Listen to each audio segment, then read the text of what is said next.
Ruší liberálka a novinářka Saša Úlová mě nedávno zaujala svou úvahou nad vnímáním problematiky potratu.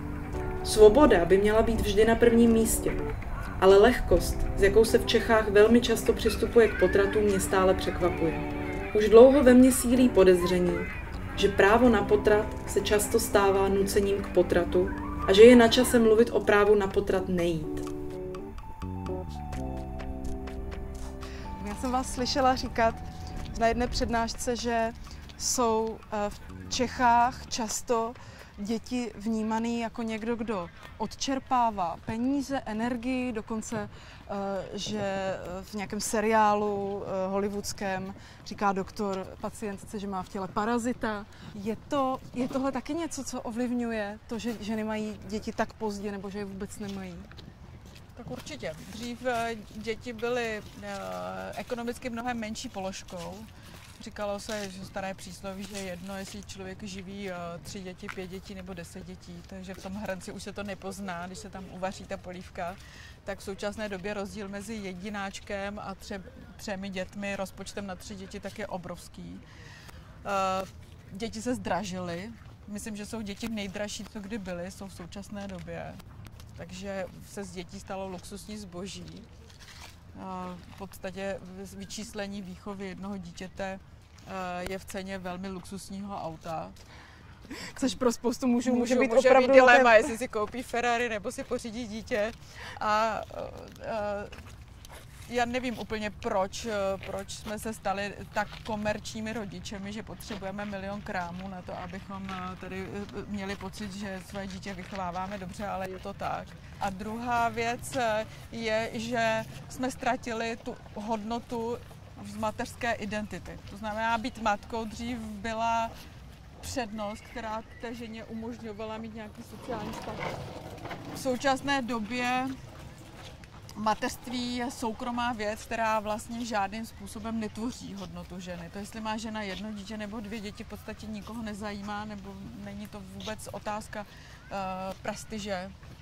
Žena, která má 8 dětí, tak nikoho neoslní, kromě nějakých zrovna soucítících matek.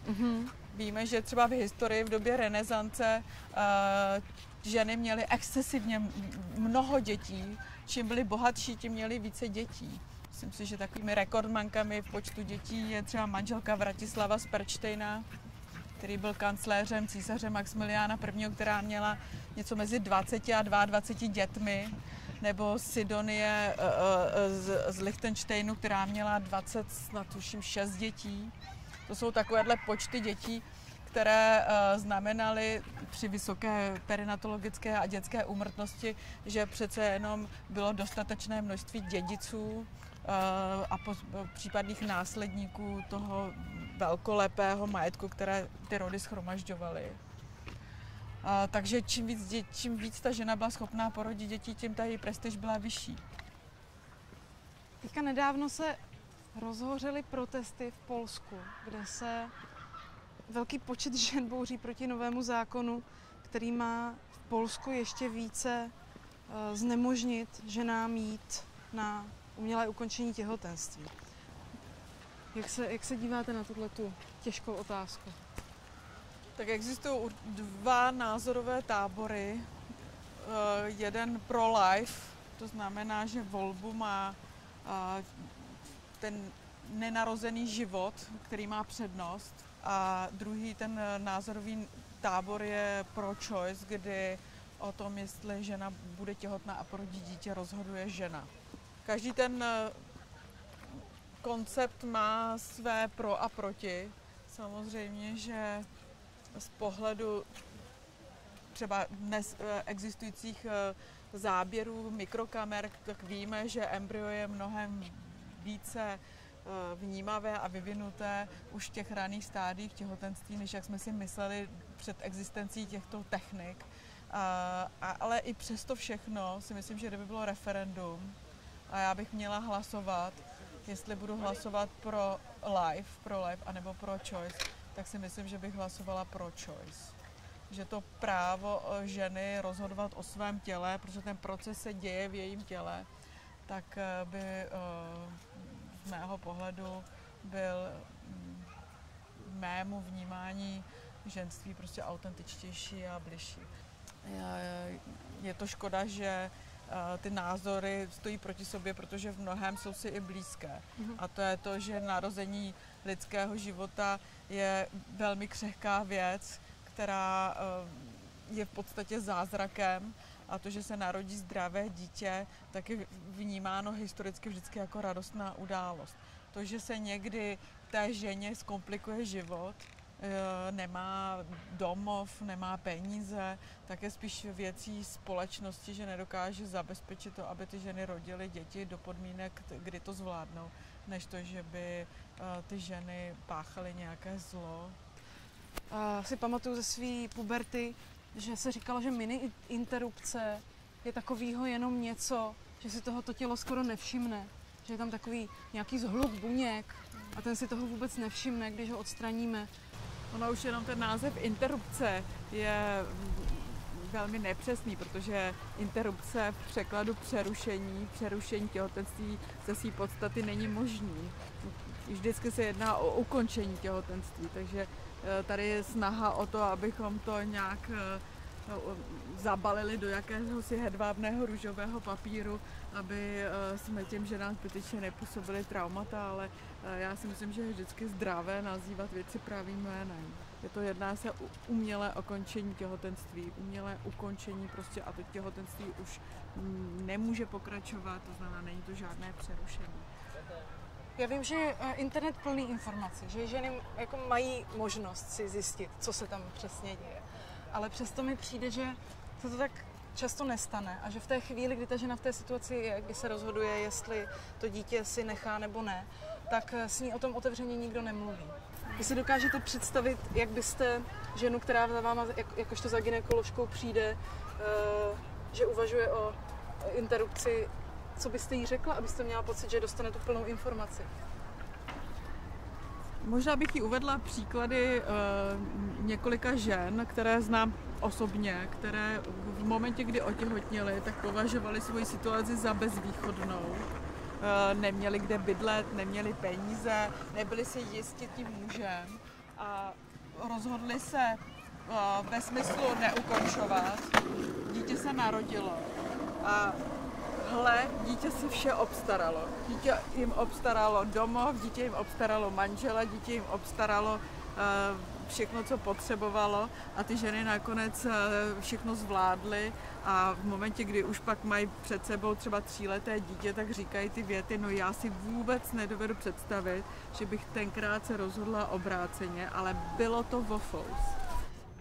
Měla by žena, která se o tomhle vážně rozhoduje, slyšet do detailu, co se přesně při té interrupci děje? My hodně dbáme na to vědomí. To znamená, ano, říkáme potratu interrupce, neuvádíme žádné anatomické detaily, ta žena se uspí, aby to teda bylo s úplnou amnézií, ale to, co nedokážeme ovlivnit, je podvědomí.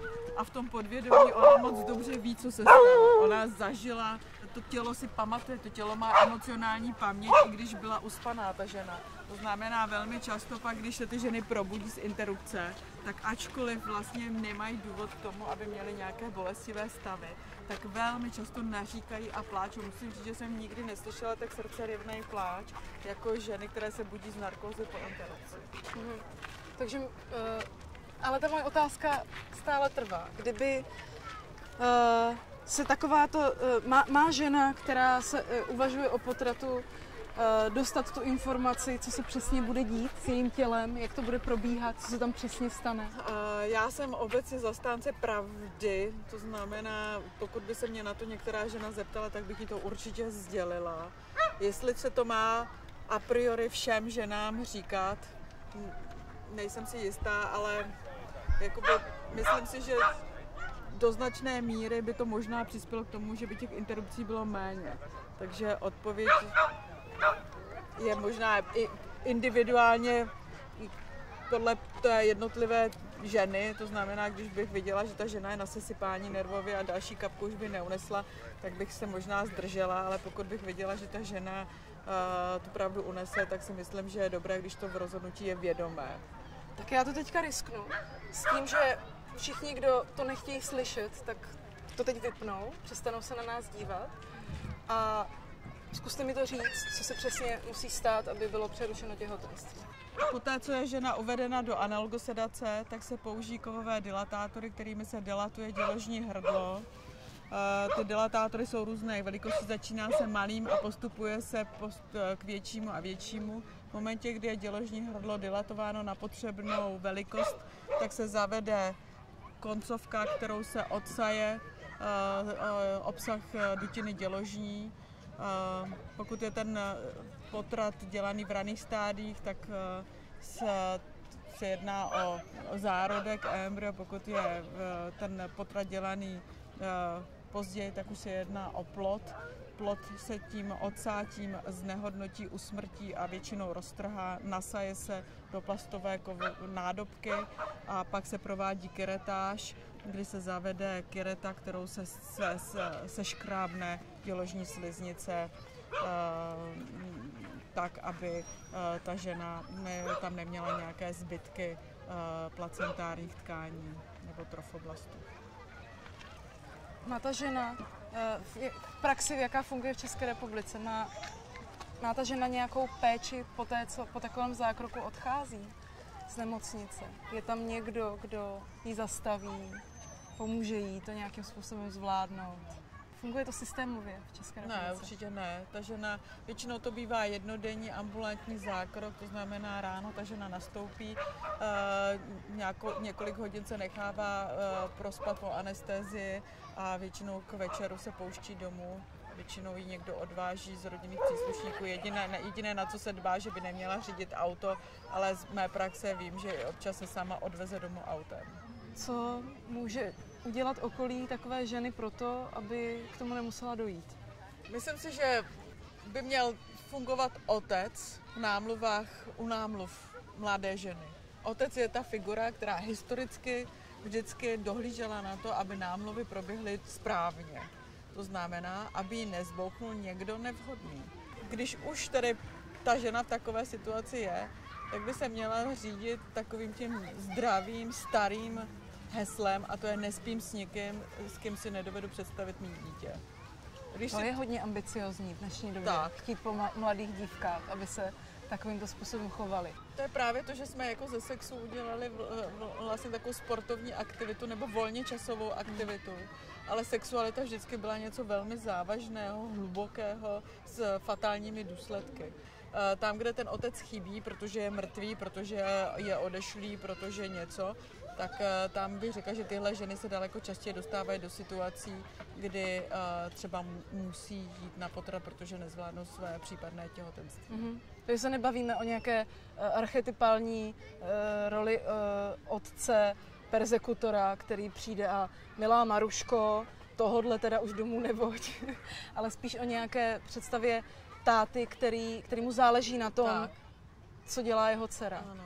A s kým skončí. Ano. Myslím si, že muž, pokud se seznámí s otcem z té které konkrétní ženy a pohlédne tomu muži, starému muži do očí nebo staršímu muži do očí, tak si pak už netroufne na takové to jednoduché ošustit, opustit.